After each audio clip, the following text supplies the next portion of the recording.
Assalamualaikum warahmatullahi wabarakatuh dan selamat tengah hari. Apa khabar semua?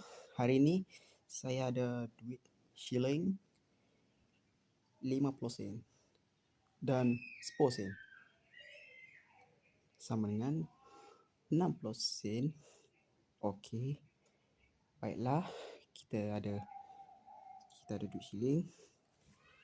Ada siapa yang nak, ada yang tak pakai ke, boleh bagilah ya. Saya letak sini ya.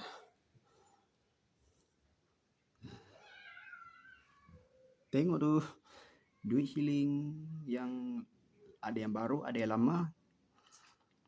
Tapi kalau orang semua pakai duit kertas, duit shilling je saya suka. Kalau duit shilling tak cukup, duit banyak, kalau duit kertas cukup banyak. Okey. Baiklah.